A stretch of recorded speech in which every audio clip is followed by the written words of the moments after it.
বাংলাভাষের পর আত্মবিশ্বাসে টইটুম্বুর টাইগাররা। ভারতে যে আরো কঠিন লড়াইয়ের অপেক্ষা তা অনুমেয়। ভারতের আগুনঝরা বোলিংয়ে ব্যাটাররাই ঝাঁজ বেশি টের পাবেন, সেই সঙ্গে উইকেট কন্ডিশন ও এসজি বলের চাপও সামলাতে হবে। তবে লাল সবুজের এই হুঙ্কারকে আমলেই নিচ্ছেন না ভারতীয় দলপতি, বরং বাংলাদেশকে মজা নিতে দেওয়ার কথাই বললেন রোহিত শর্মা। নিজেদের ২৪ বছরের ইতিহাসে কখনোই ভারতের বিপক্ষে টেস্ট জিততে পারেননি বাংলাদেশ। এবার টেস্ট দিয়েই শুরু হচ্ছে দুই দলের দ্বিপাক্ষিক সিরিজ। চেন্নাই ও কানপুর দুই টেস্টেই জয়ে আত্মবিশ্বাসী টাইগাররা। তবে বাংলাদেশকে সমীহ করতে নারাজ রোহিত। দেখুন, প্রত্যেক দলই ভারতকে হারাতে পছন্দ করে, তাদেরকে মজা করতে দিন। আমাদের ম্যাচ জিততে হবে, আর এই কারণে আমরা এখানে এসেছি।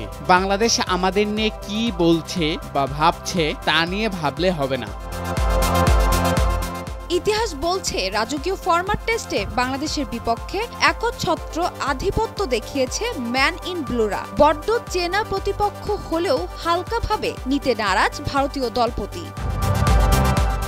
ইংল্যান্ড যখন এখানে এসেছিল তারা অনেক কিছু বলেছে, তবে আমরা সেই দিকে মনোযোগ দেইনি। আমাদের ফলাফল করে দেখাতে হবে এবং এটাই আমাদের লক্ষ্য।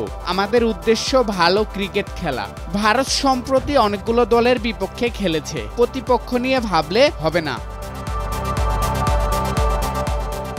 চেন্নাই টেস্ট দিয়ে প্রায় ৮ মাস পর টেস্টে ফিরছে ভারত। টি-২০ বিশ্বকাপে চ্যাম্পিয়ন হওয়ার পর এবারই প্রথম ৫ দিনের ফরম্যাটে নামছে টিম ইন্ডিয়া। তবে স্বাভাবিকভাবেই বিরতির এই জড়তা কাটাতে পারবেন বলে বিশ্বাস রোহিতের।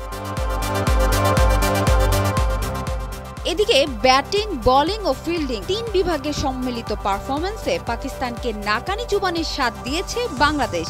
সহজ করে বললে দ্য গ্রিনম্যানদের মাটিতে A+ পেয়েছেন চন্ডিকা হাথুরুসিংহে। আর বর্তমান এই দলটাই টেস্টের লাল সবুজের সবচেয়ে ভারসাম্যপূর্ণ দল বলে মনে করেন লঙ্কান এই মাইন্ড মাস্টার।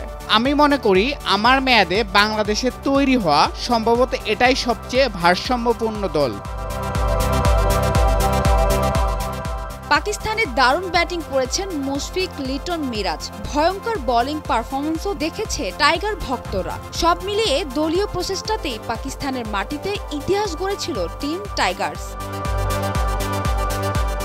এটা আমাদের অনেক আত্মবিশ্বাস দেয়, ফলাফলের জন্যই নয়। সেই সিরিজে আমরা যেভাবে খেলেছি, যেভাবে পরিস্থিতি সামাল দিয়েছি, আমরা উভয় টেস্টেই পিছনে ছিলাম এবং পরে আমরা কিভাবে ফিরে আসি, এই সিরিজের জন্য আমাদের অনেক বিশ্বাস তৈরি করেছে।